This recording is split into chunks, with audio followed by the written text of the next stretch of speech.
Donc la dernière fois qu'il apparaissait à l'écran, Yevgeny Prigojine, en tenue de camouflage, arme à la main, s'exprime face caméra et affirme se trouver en Afrique. Nous travaillons.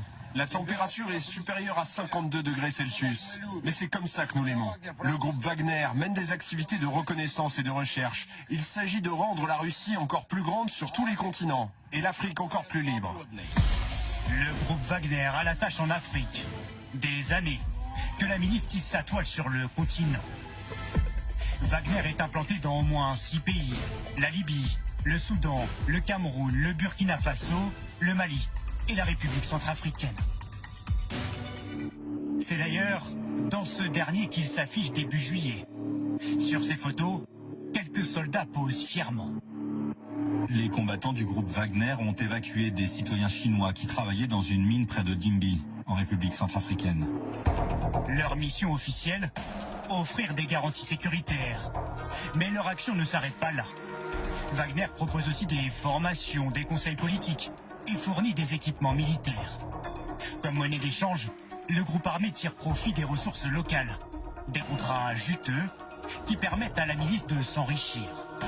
Selon ce document diffusé par l'ambassadeur français à Bangui, les hommes de Wagner exploiteraient des mines d'or et de diamants. Une emprise économique et parfois l'usage de la force. Dans une enquête du journal Le Monde, les mercenaires sont accusés d'exactions chez des commerçants à Bangui. Sur cette vidéo, Vitali Perfilev, le chef de la milice dans le pays, tente de rassurer. Toutes les opérations sont menées conjointement avec la police, soit avec la gendarmerie. Les instructeurs russes, jamais ils travaillent tout seuls. Pourtant, l'enquête révèle des actes de torture, comme sur ces photos. Des doigts sectionnés. Plus récemment, c'est Human Rights Watch qui s'est intéressé au groupe Wagner. L'organisation affirme que les mercenaires et les forces maliennes auraient exécuté et fait disparaître plusieurs dizaines de civils dans la région centrale du Mali depuis décembre 2022. Un climat de terreur qui ne semble pas entacher leur popularité sur le sol africain. La milice se nourrit des faiblesses de la France, chassée par de nombreux pays comme le Mali.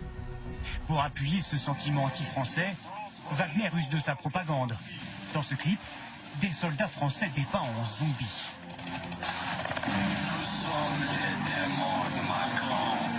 Face à eux, les mercenaires de Wagner, considérés comme des héros, des libérateurs. As-tu besoin de renfort, mon ami? Dans le pays voisin, au Niger, la milice n'est officiellement pas présente. Pourtant, le héros ici s'appelle Prigojine. Certains habitants regrettent déjà sa disparition. C'est une personne très importante dans le cadre de coopération militaire, militaro-africo-russe. Donc nous regrettons son départ, mais nous sommes sûrs que Wagner est une institution et le président de la Fédération de Russie aura aussi des compétences à remplacer l'ancien président. Depuis le coup d'État, les drapeaux blancs, bleus et rouges se multiplient dans les rues de Niamey. La Russie y est très courtisée. De quoi faire frémir le président déchu, Mohamed Bazoum. Dans une tribune au Washington Post, il alerte. L'ensemble de la région centrale du Sahel pourrait tomber sous l'influence russe via le groupe Wagner, dont le terrorisme brutal s'est pleinement manifesté en Ukraine. Alors, quel avenir pour la milice Wagner en Afrique? L'armée de Prigojine ne va-t-elle pas tout simplement devenir l'armée de Poutine?